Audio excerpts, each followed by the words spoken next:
All right.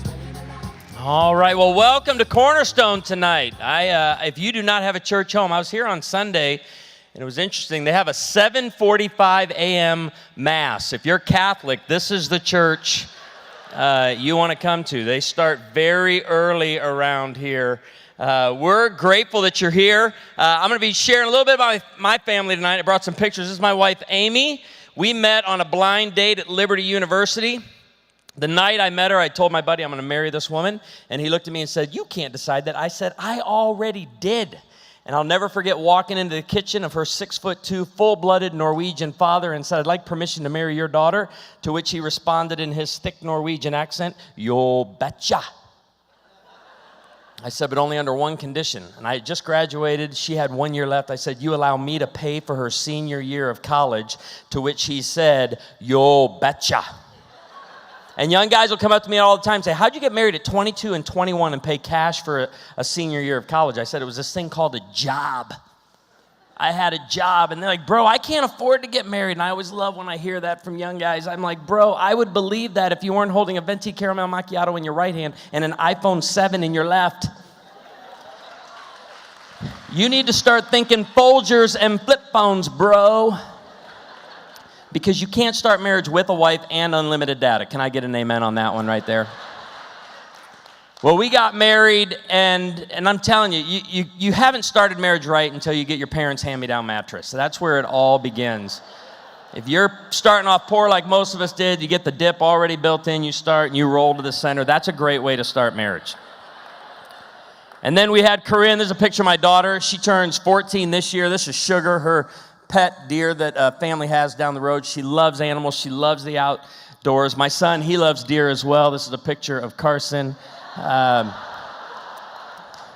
okay to share that here because I have had churches tell me I can't share that, but this is our first hunting trip together. I grew up in a fishing family, did not grow up in a hunting family, and this is our first trip 2 years ago. A guy named Joe taught Carson how to shoot, put us in a blind. Carson dropped an 11-point on his first day. And it was a father-son moment like I never thought we'd ever have. But we are down there around this deer dancing and hooting and hollering and high-fiving. I'm saying, "Son, I am so proud of you." And he goes, Dad, what do we do? What do we do now?" And I'm like, I have absolutely no idea. But I think, according to the movie Red Dawn, you got to take a bite out of its heart. I think that's how this whole thing works. While I yell, "Wolverines!" I think that's how that works. So I grew up in an independent, fundamental, premillennial, King James Version only Baptist church. And we learned this verse growing up, Hebrews 13:4, that says, "Marriage should be honored by all and the marriage bed kept pure." Now here's how we learned that verse and how to keep the marriage bed pure. The message went like this: sex is dirty, nasty, and ugly, and you should save it for the one you love. Raise your hand if you heard that message in church or in your home growing up. It's a lot of you. My dad grew up in Pennsylvania Dutch, Mennonite, Amish country. He married my mom, who grew up Irish Catholic, and they decided to raise me in an independent, fundamental, premillennial, King James Version only Baptist church. We never talked about sex or sexual intimacy. I can remember on the day of my wedding, never had a conversation with my dad about it. 22 years old, we're walking through the parking lot of La Quinta. And we know what La Quinta means. La Quinta means next to Denny's, right? Help me with our Spanish. We're in Phoenix. We're trying to work on our Spanish. Is that okay? This is a true story. We're walking out through the parking lot of La Quinta, and my dad looks at me and he says, "Son, do you have any questions?" And I'm like, "Dad, we've never talked about it up to this point. We don't need to have that conversation now. I'm just available if you have any questions." Now, I grew up in the youth group. The message in the youth group, it changed a little bit outline, but this was the message. Don't wait, quit, stop it, don't touch that. That was all that we got. And a wedding was supposed to fix all of that, but no one ever talked about it. So imagine going into marriage one night, 7 years into marriage. Like, we had many issues. Physical intimacy we never talked about. A lot of times initiating with my wife, I felt like a pervert. 7 years into marriage, one night my wife was in bed reading a book on how men think. It's not a real thick book. You can read it in about a night. I'll never forget her reading this book and turning the pages and getting more and more mad. I could just feel it. She's reading, the pages are turning, and I'm over here, and she finally looks at me. She said, I'm going to ask you a question, and I need a serious answer. She said, have you ever struggled with lust toward another woman? Now, let me teach you something, okay? You start by acting as though you didn't understand the question. Huh? She said, I'm going to ask you again, have you ever struggled with lust toward another woman? You act like you didn't hear the question. I mean, this was, we never discussed it. We never had this conversation. And I'm over here in the fetal position saying, oh, no. Well, she's just going crazy that week, finding every book she can now. She's going to read. She goes to her go-to person, which is Beth Moore. Say, look, I mentioned Beth Moore, and there's a lot of ladies go, what? What did Beth Moore? Because we know if Beth Moore said it, Jesus believes it. Isn't that true? She came to me at the end of the week and she said, listen, I have learned some things. I never knew. I don't know where I've been for the first 26 years of my life to know that men are turned on visually. But now that I know that, I'm going to tell you something, Ted. I will be your only fantasy. And there's a Hebrew term for that. You know what the Hebrew term is? Bow, bow, chicka, chicka, bow, bow. That's the Hebrew term. But here's what we've discovered. Most couples don't have great conversation around intimacy. They don't ever talk about it. We decided to change this years ago at our church. We created a menu, 52 questions. We asked couples to have a conversation about intimacy, have a conversation about the marriage bed. And we passed it out at the end of a service. We gave them 52 questions and a 2-hour burning candle. We said, take this home, light the 2-hour burning candle, have a conversation for 2 hours. And the next week, one Ozarky and Bubba came up to me and he said, hey, pastor, found out you light that candle under a ceiling fan. Only takes about 45 minutes. Well, that was not the point. The point was getting them to have a conversation. Because we never talked about it in the home I grew up in. I told Amy, this has got to change. Like, as we start having our kids, we got to be honest with them. Like Paul was talking about, you got to talk to your kids. I said, when they start asking questions, we've got to answer the questions. We've got to get after this. And I'll never forget, I said, Amy, when our kids start asking questions, we're going to use anatomically correct terms. It's not going to be a wah-wah. For you Oprah listeners, it's not a vajayjay. But I'll never forget when my son was 3, almost 4, and he hopped up out of the tub and he goes, what is this? Now, I've already taught you this. You start by acting as though you didn't hear the question. Huh? What is this, Dad? What do you mean? But then I, with the voice and authority of an apostle, I said, son, that is your penis. And I turned around and walked right out of the room. How many of you read the parenting books that say you only answer the questions they're asking? I've always interpreted that to mean you get out of there before they can ask you any more questions. Well, that became his new favorite word. Oh, we're sharing it with people. We're talking about it. And we're showing. And I'm going, no. This ain't happening, Carson. You don't see your dad doing this. All right? That ain't happening. We're at Bob Evans. He's got the placemat turned over. We're having breakfast with our worship pastor. He's got the placemat turned over and he's coloring pictures. And I look over and I'm like, you have got to be kidding me. He's obsessed. A tour bus pulls up in Branson. Millions of tourists come to Branson a year. And a tour bus pulls up. This 80-year-old lady stops at our table. She says, you're the cutest little boy I've ever seen. What are you drawing? I said, now wait a second, ma'am. I'm teaching my son about his body, that God gave it to him. There's nothing dirty about it, okay? And that he shouldn't be ashamed. And in the middle of that, my son looks at me and goes, Dad, I'm drawing a dragon, not a penis. Well, he is not an artist, I can tell you that. What do you do? Like, we had one kid in our church, he's at home. They're watching the Discovery Channel, and a Cialis commercial comes on. Don't you love that? That's your opportunity right there. I know you're fumbling for the remote, trying to find the remote so you can turn it off, but you just got to have the conversation. This kid, 5 years old in our church, looks at his mom during that commercial and says, oh boy, 2 kids in my class have that problem. The mom's thinking, in kindergarten? Yeah, they go down to the nurse's station every day and get a couple of pills for it. And she went, oh, son, that's ADD, not ED, ADD. That's the conversation. What are you going to do? Let me ask you this, because it says marriage should be honored by all. Our passion at our church in Branson is to esteem marriage as highly valuable. We talk about it all the time. Whether you're young, old, married, or single, we want to encourage all followers of Jesus to esteem marriage as highly valuable. What are you going to do when your 13-year-old comes home and says, Mom, I think I'm in love? Are you prepared for that? I know how most of us want to react. No, you're not. No, I think I'm in love. No, you don't know what love is. Love is what your father and I have. And she says, I don't want that. She's thinking, what I have is real. And at that point, we need to teach our kids about their emotions and about their feelings. The same thing we taught them about their body. God gave you these. Yeah, do not arouse or awaken love until it so desires, but we need to be painting a beautiful picture of the future for our children when it comes to marriage and encouraging them. You can get married. We have this thing today, though, called prolonged adolescence. Too much privilege, not enough responsibility.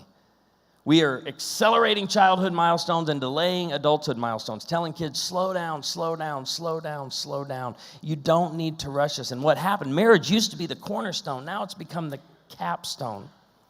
Get married after you've done everything else. But we need to get back to saying it's a good thing. We need to paint a beautiful picture of it. A lot of young people say, I don't want to get married because my parents got married when they were young, and I don't think they like each other. They followed the teaching of the church, and they stayed married, but I don't know how much they really enjoy each other. And this message has found its way into the church as well. Many of us grew up with the message, sex is dirty, nasty, and ugly, save it for the one you love. But this message is still in the church. We go to a lot of churches that are teaching this. It goes something like this. God gave you your spouse to beat you down and to suck the life out of you so you can be more like Jesus. That is not a biblical message. And here's where, when you go to the book of Ecclesiastes, if you've never read the Bible, the book of Ecclesiastes is probably not where I'd encourage you to start. It's dark, it's pessimistic, but it talks about life under the sun or life upon the earth.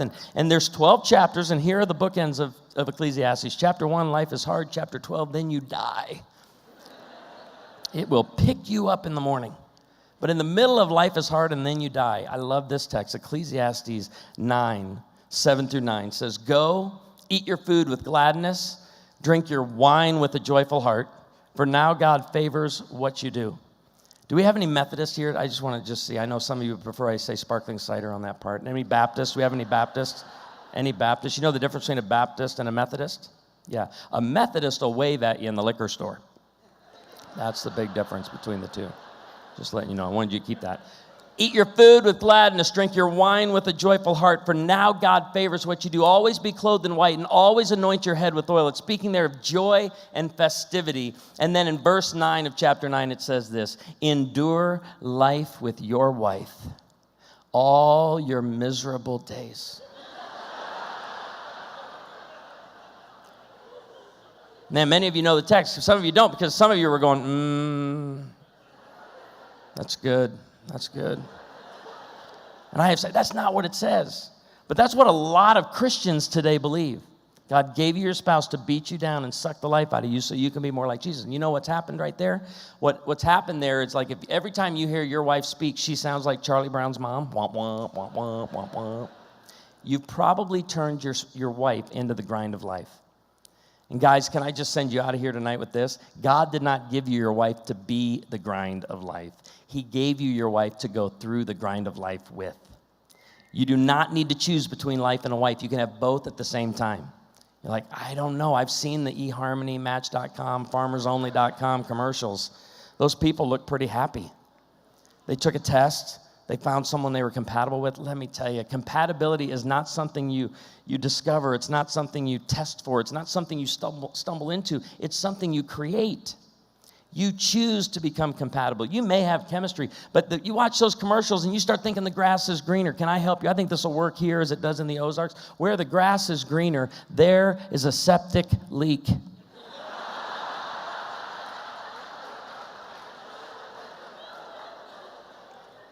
Stay home and water your own lawn. For a good time, call home.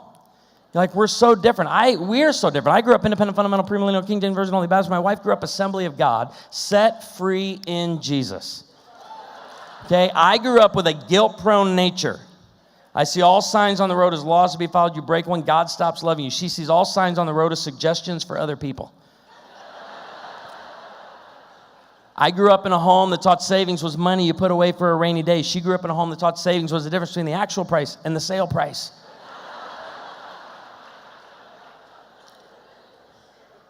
Right? You have to choose to enjoy life together. You choose to become compatible. Don't wait for it. This is a mistake so many couples make. If we just wait for the next season, this is a tough season. The next season will be better. No, you can choose to enjoy life right now. It's not an outcome, and it's not something you wait for. It's something you decide. Amy and I made this decision. We said we have to decide. Those who have been married just but a month, if I can encourage them. I used to drive down the road in our first couple years of marriage, and Amy would ask me questions, thinking I was an expert on every subject. And we'd have these conversations. I used to think every time she asked a question, she was looking for information. She's not looking for information. What? She's looking for connection. We would drive down the road through a construction zone. This one always got me. We'd drive through a construction zone, and she'd go, "Hey, babe, yeah, what are they doing right here?" Well, and I'd start looking around real quick. Yeah, I have absolutely no idea what we got going on right here. I wasn't involved in any of the meetings on this project. I don't know. See, that's what I thought. It'd drive me crazy. Like, why does she think I have the answers to this? But guys, I just want you to know, your answers aren't what she's looking for. She's looking for connection. This is why you can just make stuff up. Don't worry about whether the details are true or accurate. Just come up with stuff. We'd be driving down the road. She'd go, "Hey, what are you thinking about right now, babe?" What are we thinking about, guys? Nothing. She hates that answer. But you know the answer she hates more than nothing is when she says, "Then why are you so happy?" We can't explain it, but we haven't said anything for 15 minutes. It's just been a good time. It's just been a good time. We're just hanging out. But that's not good enough, right? The wives in here, they'll keep pushing. No, what do you think? You can't go for 15 minutes and think about nothing. Well, actually, I can. But then she keeps pushing, and I look at the sticker in the upper left-hand corner and go, "We need an oil change in 300 miles. Now watch. You weren't thinking about an oil change. I know, I was thinking about nothing. But you forced me to make stuff up. Right? This is my thesis. Women make men lie. That's how as simple as I can get with the whole thing. But think about this for a second. Now that I know she wants connection, not information, we now have fun with this when we go through a construction zone. She still asks me driving through a construction zone, "Hey, babe, what are they doing right here?" I'll tell you what we're doing. I told them, "Rip it up, boys." We're going 12 lanes, not 6. 1 3-inch corrugated pipe. Right? I just start making this stuff up. Let me tell you what this is called in comedy. Paul used it in his set. Comedy is this simple. Premise, punchline, premise, punchline, premise, punchline, premise, punchline. Your favorite comedians are the ones who can give you a 1-sentence premise and a 1-sentence punchline. They do it throughout. What I love about comedy is this thing called the callback. The callback is where you take a punchline from earlier in the set, Rusty, and you bring it back 20 minutes later off of a different premise. That's called a premise punchline. You didn't see it coming. It's a great callback. Paul does it masterfully. And I thought when I first studied that, I'm like, that's what couples need. We need to find ways to turn conflict into callback. I've been teaching this a little bit at our church, and I remember a couple of years ago, a guy came up to me and he said, "Oh, I got the perfect callback. I went to work this morning, and my wife called me frustrated that the toilet was running. And I go, "Honey, go take the top off, look down in it, and you'll see the chains wrapped around the ball. Reach down in there." And she goes, "Ew! That's disgusting. I'm not reaching in there." "Honey, it's just like tap water. It's no big deal. You're fine." Finally convinces her to reach down in, and right before she reaches in, she goes, Am I going to get electrocuted?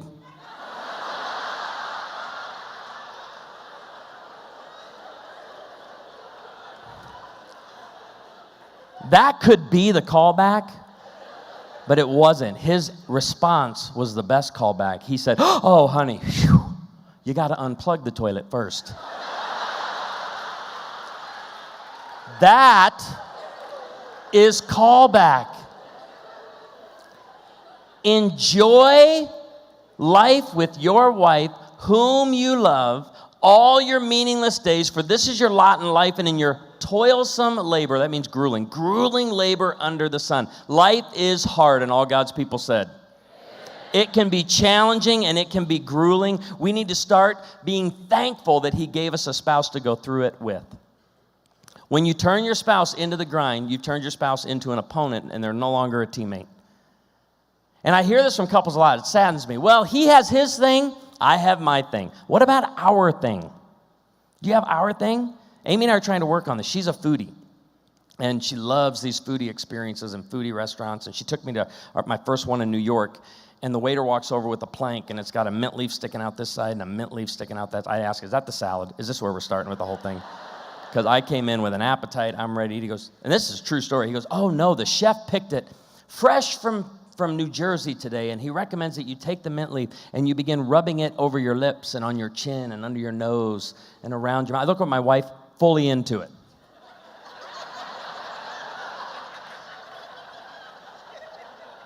Just into the experience, and I'm still holding mine. This is getting all sorts of awkward for me. And I told him, I said, bro, I grew up in Illinois where we grew a lot of produce. I just never once thought about rubbing it on my face. And I think if a husband and wife are going to rub vegetables on themselves, it should be done in private. And you two need to back away. He wouldn't leave, so I wore the thing out.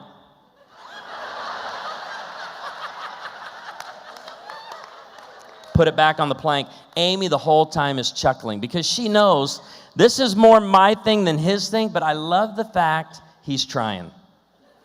He's trying. And now the callback, I want to turn that awkward moment for me into the callback. So now when we go to my favorite restaurant, Le Cracker Barrel, all I have to do to get a laugh is reach over and grab some broccoli off her plate and start rubbing it on my cheek. Like, she knows. Are there any other guys in here that hate massages? Like, just getting rubbed on by a stranger is not your thing? Not my thing. Not my thing. We went to an event in California, and they bought us a couples massage. And my first thing was take it in, change it for 2 or 3 hours for yourself. She goes, let's do a couples massage together. So I show up. I'm laying on the table, fully clothed like this. Like, I ain't getting down. And he comes in, he goes, it really would work better. You can keep your underwear on, but, you know, come in there. And I, the whole time, we're on 2 tables lying next to each other. I got my face down in this donut deal. The guy that's massaging me, his name is Christian. It's a true story. As he's massaging my glutes, he asked me the question, are you athletic? And all I hear from the table next to me is,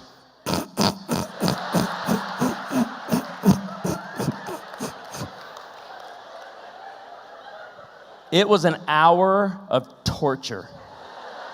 You know what I'm talking about. You're relating to it. I'd rather be waterboarded than to have a massage and somebody rubbing on me. At the end, after I have been violated for 60 minutes in every way imaginable, he puts the robe down over my back, leans down and whispers in my ear, thank you. I put the robe on, I'm sitting in it. My wife, she's one of these afterwards. She loves it. She comes over and sits by me, and she goes to touch me, and I'm like, just give me a second. I need just a second. This has become so much a passion of ours. And I want to encourage you to do something I was told to do years ago. And I want to encourage you to actually put all that we're talking about tonight down in a list. Because as we share stories and as we laugh together and have fun, you're thinking about your marriage. You're thinking about ways you can improve your marriage, thinking about ways you can grow your marriage. You're thinking about callbacks. Maybe you're thinking about the conflict and you're thinking about we're so different, we can never enjoy life together. Well, I want to encourage you to start something called the Fun Loving You List. I got this idea from Dr. Gary Smalley about 10 years ago. Walked into his office and he had a list, 4 pages thick, and it just at the top said, all the reasons why I love Norma Smalley. I said, Gary, what do you do with this? He said, man, this list are all the decisions I made of her value. I've decided she is valuable, and I have it here that when we get into conflict or we get into a fight, I walk into this office, I pick this list up, and I begin to remind myself of her value. He said, I don't pick the list up and read the first one, and I'm like, well, that's not true anymore. He said, no. I'm reading of her value. He goes, I never have to get off the first page before I'm reminded of why I'm crazy in love with this woman. Can I encourage you, if you're like, where do we even start with this? Start writing down your frustrations. Start writing down the conflict. Start writing down those disagreements or those arguments that you have that never seem to go anywhere. And then it's this easy, in my opinion. Choose to find a way to enjoy that. Choose. Like, for years, Amy and I, watching a movie was painful and still can be painful because movie watching for me is you press play and you sit there, you watch the movie. For her, you press play, you surf Pinterest, you read a magazine, you do some other things over here, which puts all of the burden of watching the movie on me. And then something happens and she looks up, whoo, hey, what just happened? I'll demonstrate what every guy's thinking. Oh. You got to pause it. There was an explosion on the space station. A big piece of metal broke off and it hit the space shuttle and they're stuck in outer space. What are they going to do? Again, go back to the expertise thing. I'm not an astronaut. I don't know how to fix a space shuttle. But I bet, just guessing here, if we watch the rest of the movie, we'll know how to fix a space shuttle the next time we need that information. Will you watch? She goes back to doing all this stuff, and then it says 6 years later. 6 years! We got to look at that! You'll be lost for the whole movie. I took all these little things, and I've kept a list. You can see I'm adding to it all the time. But all of the reasons why it is fun being married to her. Start your list now. You know why this list is valuable? Next birthday, next anniversary, at Christmas. Gather the family around and read it over your spouse in front of your family and friends. The Song of Solomon calls that the banner. That the banner over me is love. I'm raising a banner above my wife. Like, let me give you just a few of them. Number 1, Amy, I love your all or nothing passion. She does nothing halfway. I can come home from a bad day at church, and it's been a rough day. I'm like, man, it's a really rough day. And she's like, well, fine, let's quit, move to Africa, be missionaries full time. Wow, okay. All right, hey, listen.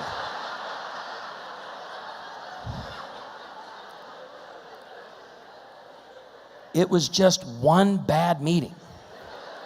I think we should sleep on it.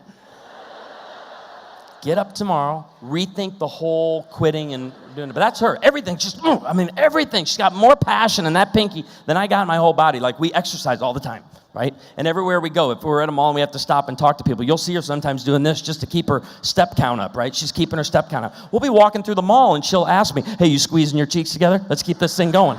Let's keep this thing going. Let's keep this thing going. Just sun up to sundown. Love that. That's just number 1. I love your silent, patriotic laugh. When my wife finds something funny, she puts her hand over her heart, leans forward, and doesn't breathe until she's done laughing. I love that about her. I love your attention to detail. I love the list that you give me to keep our family organized.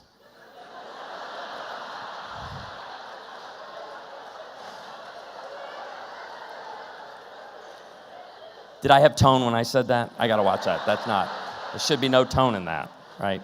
Tone, guys, let me help you out. Tone in conversation is very important. Watch, I'm going to say, and this may set some of you free tonight. This may be the most important thing you learn tonight. I'm going to say the exact same words 2 different ways, and you'll see they mean completely different things. Let's eat, Grandpa. Let's eat, Grandpa. You see, this is a meal with grandfather. This is the meal of grandfather. Very different situation. But she does. She writes these lists, and she has lists all over our kitchen. And what's frustrating is that, I get my day all taken care of while I'm in the shower. When I get out of the shower, whole day's planned start to finish. I walk out, I see her list, and it's like, it's what we're going to. She gets so into this list sometimes, and she'll say as we're walking out the door, hey, we're going to be gone for a while, Teddy. You need to go potty? Hey, listen. I'm 43 and a half.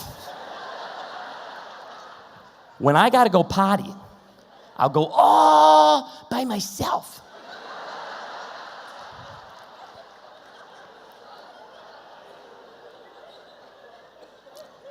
I love her 2 love languages. She has 2 love languages. If you're unfamiliar with love languages, Gary Chapman's best-selling book, The 5 Love Languages. It's the way you give love. It's the way you receive love. She has 2, acts of service and quality time, which means I serve her for long periods of time.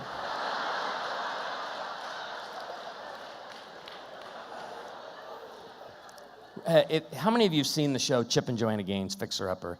If I ever meet Chip Gaines, I'm going to punch him in the face because I hate that man and everything he stands for. If you don't know what it is, they have this show on HGTV where they go into the best neighborhood, find the worst house, and they fix it up. Well, the problem for us men that don't like doing that stuff, it just makes it look so easy. And look how much he enjoys it, Ted. You see, they're having fun. They banter back and forth. Well, it's because they have a crew of 30 people that work for them. And we'll be in the family room at night. She'll be like, babe, what do you think about tomorrow moving that wall?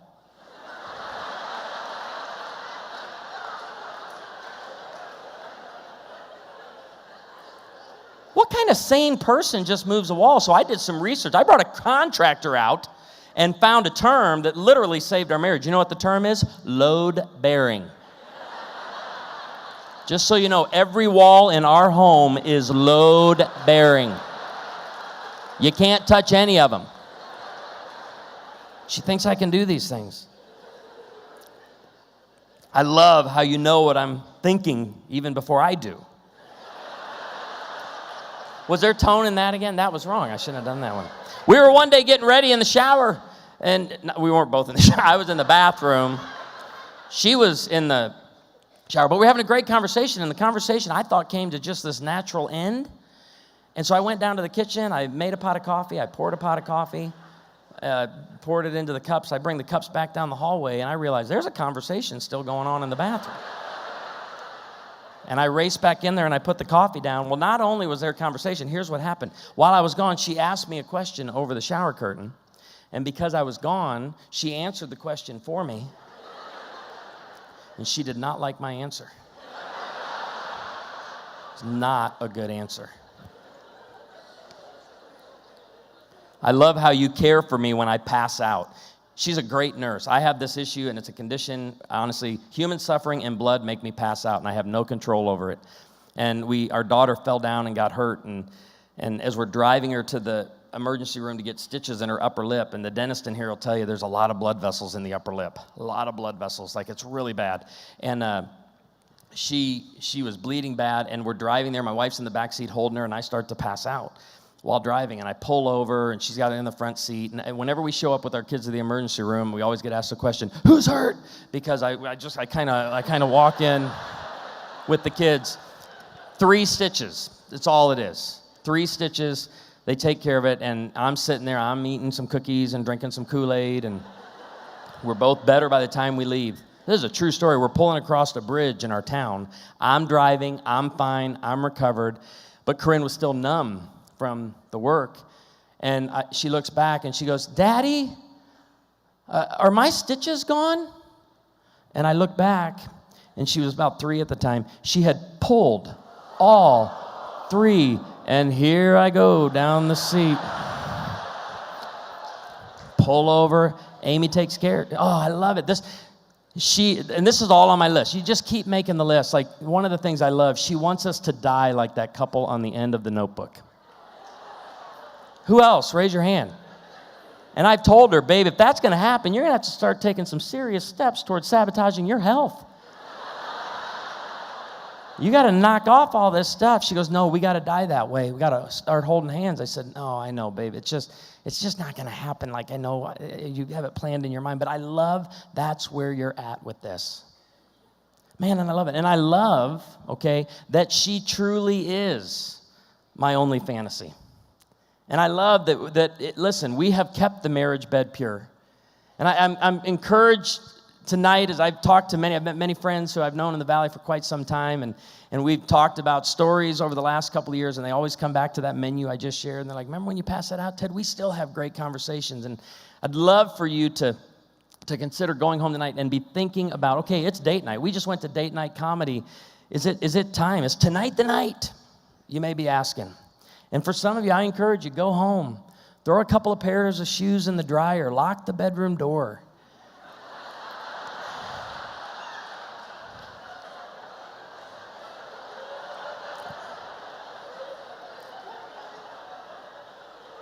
I always love all the conversation between couples on this one. What is that? What would those shoes in the dryer have to do with that? Dress shoes, not tennis shoes, okay? But for some of you, it's like, no, it's been kind of one of those days, but he can start fresh tomorrow. In our home, we have this saying, men are microwaves, women are crock pots. And guys, if you want to enjoy a nice meal when you get home, you turn her on before you leave the house. And in our house, we have a crock pot candle. When that candle's lit, it means tonight's the night. And I love guys coming up to me, hey, where do I get one of those candles? It's any candle. It's not a special candle. But I want to give a list to the guys that maybe you can start tomorrow. Maybe tonight's the night, maybe tomorrow night's the night.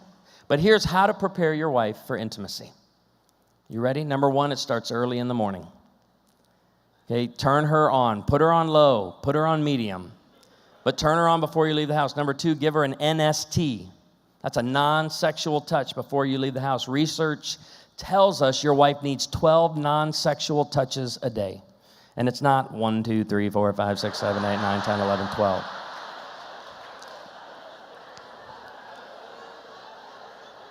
It's the hair over the ear, hand holding, hand on the thigh, a kiss on the cheek, hand on the small of the back. Right? You know what a non-sexual touch is. Number three, when you get to work, call her for no purpose other than to connect. Say, honey, what have you done? Tell me everything you've done between the time we left to right now. And when she shares with you in great detail and she's done, just simply say, tell me more. That crock pot's moving to high. If you can, get home before she does. Beat her home. Beat her home from work. And do something domestic.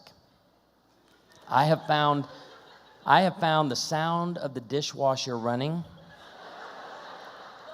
turns my wife on. Now the secret is, you don't even need dishes in it.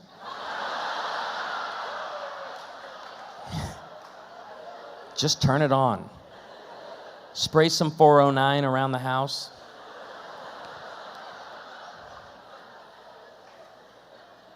Remove distractions.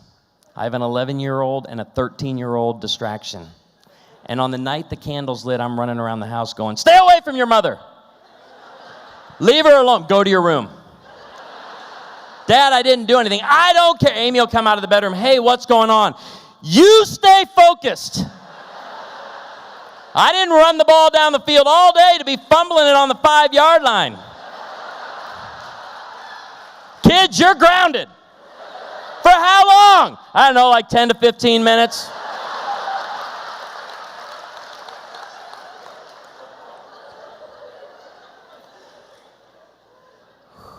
Sing to her. Ladies, raise your hand if you want him to sing to you. Let's just see it. Sing to you. Man, all I have to do is lean over. I know we only sang pop and more contemporary songs, but I just need to lean over to her and start singing.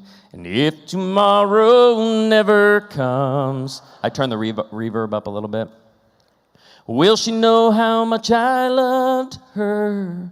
Did I try? Or how about this one? This one really gets her. Whew, this one's really good. When I start going, now I had the time of my life. I get out of the bed and she jumps to me. But let me tell you guys, everything we're talking about, that's what turns your wife on. I was working with a guy years ago. He's like, my wife's just not into me. I'm like, well, what are you doing to turn her on? We just talked about that. Non-sexual touching, giving her calls during the day, tell me more. I go, what are you doing to turn your wife on? He said, well, I mean, I sometimes plaster myself up against the shower door.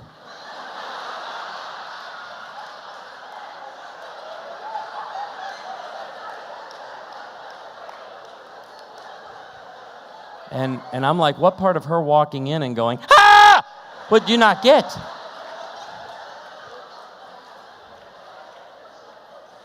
But ladies, I gave him a list. Now I need to give you a list.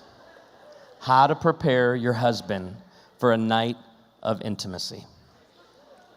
Show up naked. That's it. Thank you, Cornerstone. It's been great being with you tonight. You're all a wonderful group.